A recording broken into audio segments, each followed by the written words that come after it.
కేసీఆర్ పై మాజీ మంత్రి హరీష్ రావు విరుచుకుపడ్డారు. రేవంత్ పాలనలో రైతులు ఆగమయ్యారని మండిపడ్డారు. సింగూరు ప్రాజెక్టు పరిధిలో ఉన్న రైతులు ప్రస్తుతం యాసంగి పంట సాగు చేయాలా వద్దా అనే సందిగ్ధంలో ఉన్నారన్నారు. ప్రాజెక్టు మరమ్మతుల పేరుతో నీటిని పూర్తిగా ఖాళీ చేయడంతో రైతులు అగమ్య గోచర స్థితిలో పడిపోయారని ఆయన విమర్శించారు. ఒకవేళ ప్రభుత్వం సకాలంలో ఈ పనులు పూర్తి చేసి ఉంటే యాసంగి సాగుకు ఎలాంటి ఇబ్బందులు ఉండేవి కావన్నారు. రేవంత్ సర్కార్ వచ్చాక రైతులకు అడుగడుగునా కష్టాలు ఎదురవుతున్నాయన్నారు. రైతుల పక్షాన బీఆర్ఎస్ పోరాడుతుందని అన్నారు హరీష్ రావు. యాసంగి పంట సాగు చేయాలా వద్దా ఒక తెలియని ఆగమ్య గోచరమైనటువంటి పరిస్థితుల్లో ఇలా మెదక్ రైతులు ఉన్నారు. ముఖ్యంగా గణపురం ఆనకట్టకు ఈ యాసంగి పంటకు ప్రభుత్వం నీళ్లు విడుదల చేస్తుందా చేయదా అని అర్థం కాక రైతులు చాలా కన్ఫ్యూజన్ లో ఉన్నటువంటి పరిస్థితి.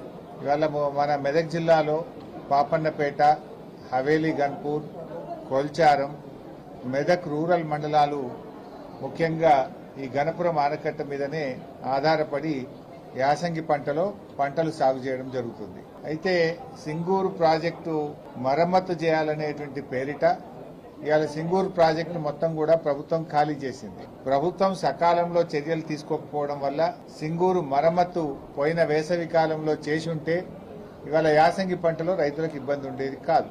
మరి ఇప్పుడు కూడా సింగూరులో దాదాపు 15 టీఎంసీల నీళ్లు ఉన్నాయి. యాసంగి పంటను కాపాడుతూ కూడా సింగూరు ప్రాజెక్టును మరమ్మతు చేయడానికి అవకాశం ఉంది. కానీ ప్రభుత్వానికి చిత్తశుద్ది లేదు. ఇవాళ రైతుల్ని చాలా కన్ఫ్యూజన్ లో పెడతా ఉన్నారు. ఇవాళ చాలా మంది రైతులు కూడా ప్రభుత్వం నుంచి ఏదైనా స్పష్టత ఇస్తారేమో, ఏదైనా ప్రకటన ఇస్తారేమో అని చెప్పి చూస్తా ఉన్నారు.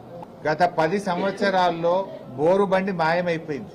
నిజానికి సింగూరు ప్రాజెక్ట్ అనేది మెదక్ నిజామాబాద్ ప్రజల హక్కు అని ఎన్నో ఏళ్ల పోరాటం జరిగింది. గౌరవనీయులు కేసీఆర్ గారు ముఖ్యమంత్రిగా ఉన్నప్పుడు సింగూరు వాటర్ను మెదక్ జిల్లాకు, నిజామాబాద్ జిల్లా సాగునీటి కోసం మొదటి ప్రాధాన్యత ఇచ్చింది బీఆర్ఎస్ ప్రభుత్వం. యాసంగికి నీళ్లు వస్తాయా రావా అని మా పాపన్నపేట రైతులు, మా హవేలీ గన్పూర్ రైతులు, మా కొల్చారం రైతులు బోర్లు వేసుకుంటా ఉన్నారు. అంటే మళ్ళీ అప్పులపాలవుతున్నారు రైతుల పరిస్థితి. అంటే మార్పు తెస్తాం అంటే మళ్ళీ ఏం మార్పు తెచ్చిండ్రు? పాత రోజులు తెచ్చిండ్రు. మళ్ళా బోర్ల చుట్టూ రైతులు మళ్ళీ అప్పులపాలయ్యేటువంటి పరిస్థితి తెస్తా ఉన్నారు. 10 ఏళ్లలో ఒక్కనాడు కూడా బోర్ వేయలే రైతులు. కానీ మళ్ళీ కేసీఆర్ పాలన పోయింది, కాంగ్రెస్ పాలన వచ్చిందంటే మళ్ళీ బోర్ బండ్లు వచ్చినాయి. మళ్ళీ బోర్లు వేసేటువంటి ఇబ్బందులు, బాధలు ఇవాళ రైతులకు వస్తా ఉన్నాయి. మొన్న ఒక రైతు కూడా ఫోన్ చేసిండు, దుర్గయ్య అనే రైతు నాకు పాపన్నపేటకెళ్ళి, సార్ నీళ్లు వస్తాయా రావా అని నన్ను అడుగుతుండు.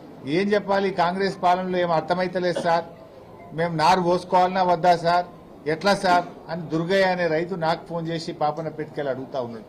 అంటే ఎంత గందరగోళంలో ఈ ప్రభుత్వం ఉన్నది. మీరు రైతులకు స్పష్టత అయ్యారా?